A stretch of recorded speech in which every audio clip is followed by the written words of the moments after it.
their midlife like? Do they die? How do black holes form? How does it all work?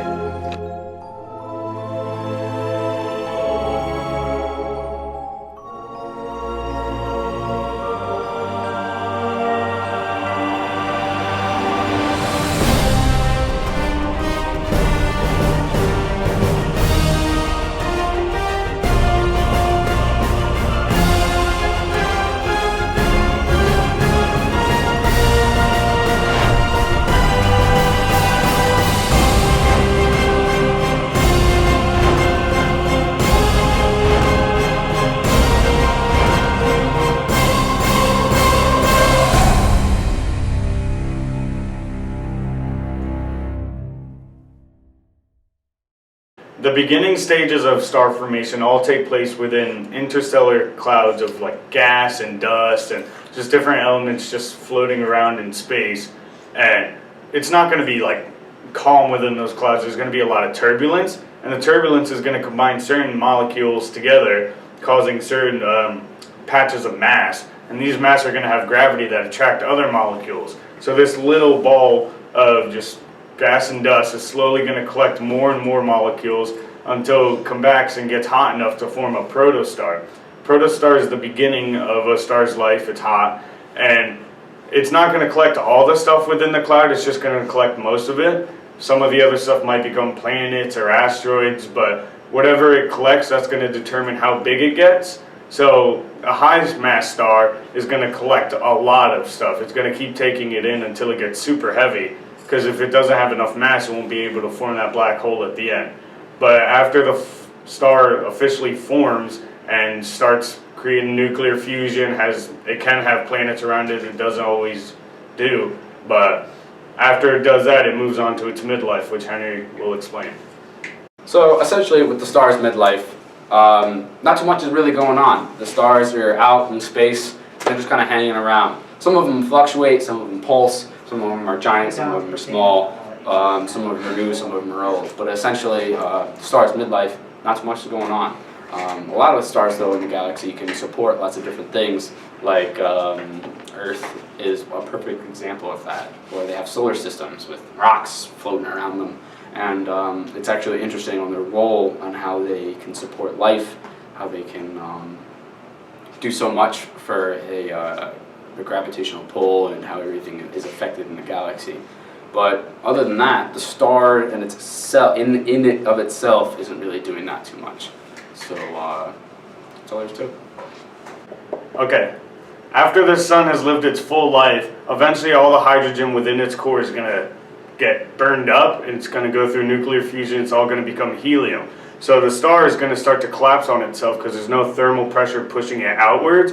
So as gravity is collapsing the star, it heats adiabatically, which means as a space becomes smaller, the molecules within it hit each other faster, it heats up. Same thing as if it expands. If it expands, it cools down. So as the star heats adiabatically as it's collapsing on itself, it gets so hot to where helium molecules actually start fusing together, and they'll become a heavier element like carbon or oxygen, and this will keep happening. The star will keep collapsing on itself, heating up, fusing new elements, getting bigger again, then starting to collapse after it ran out of fuel. It's going to keep like pulsing like this as heavier elements keep forming within the core until eventually you get to an element like iron, which takes a tremendous amount of heat to fuse, something a star will never be able to do.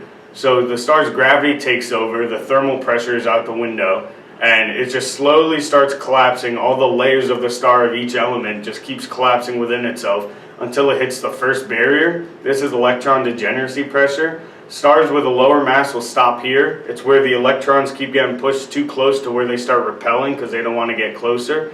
But a star with a heavier mass will keep going. It'll push the electrons together until eventually electrons and protons will be forming neutrons, and it'll hit neutron degeneracy pressure, which is when the neutrons are too tightly packed that the star can't collapse anymore.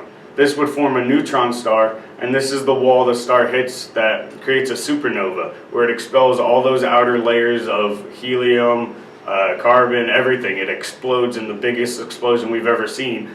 And then it keeps going. A star with about 20 times our mass will keep going past this neutron degeneracy pressure until there's nothing stopping its gravity anymore. There's no pressure, and it'll keep collapsing into a singularity and become a black hole. And Henry will tell you about black holes. So now that we've talked about different types of lingo and different types of things like that, so you understand what black holes are and all sorts of stuff like that, we're going to start talking about matter and their interaction with black holes, which is actually the most fun part of black holes, in my opinion. So I guess the biggest one that everybody is interested in is what happens if you were to fall into a black hole, or what would happen if you were to watch somebody else fall into a black hole, which is quite interesting actually. So what you have, right, so let's start off with if you're watching somebody else fall into a black hole. So this astronaut, right, is moving towards the event horizon, or moving towards this black hole. And essentially what's happening is as he's falling towards the black hole, he's going to approach the event horizon. Now as that's happening, he's going to move slower and slower and slower as he approaches it. Actually, and then until he hits the event horizon, and that's actually for him is where his journey's going to end.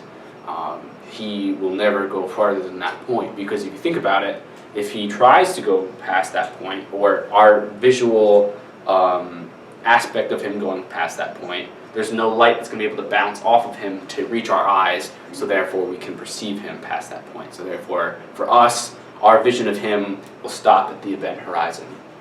Now, at this point, things get a little freaky. What's going to happen is that he's going to stop, then he's going to slowly turn red, and then he's going to disappear, which is really interesting. So, and the reasons for that is all about light and how light works. So we know that when light, visible light, is within a spectrum. So we've got all the way to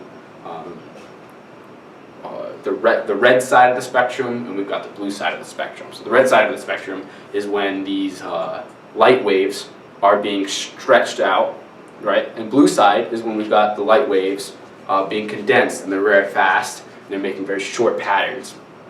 So therefore, now we know that once he hits this event horizon, that the light is having more and more trouble reaching our eyes. So therefore, it's getting stretched, getting pulled by gravity, because we know that gravity can be affected by the intensity of the gravity. So it's being pulled, and therefore creating a reddish tint to it. And now, after that, the light is ceasing to exist, and he slowly disappears. Really interesting. So now we've talked about that, what we see from an outside perspective. What would happen if you were to fall into a black hole, and how would that whole thing end up happening? So essentially, what you're going to see, well, you're not going to see much, but we're going to pretend like you can live through this for some reason and see the whole thing. So essentially what's going to be going on is that you're going to be falling towards a black hole. And the weird part is that the black hole is going to devour the universe, which is really weird to think of. But as you fall into it, it takes up your field of vision more than you can ever imagine. And you're going to look back, actually, at the universe and see it go from this vast three-dimensional thing and get smaller and smaller and smaller, and then pretty soon you're going to be able to see the entire universe in a very small hole. That's a visual aspect.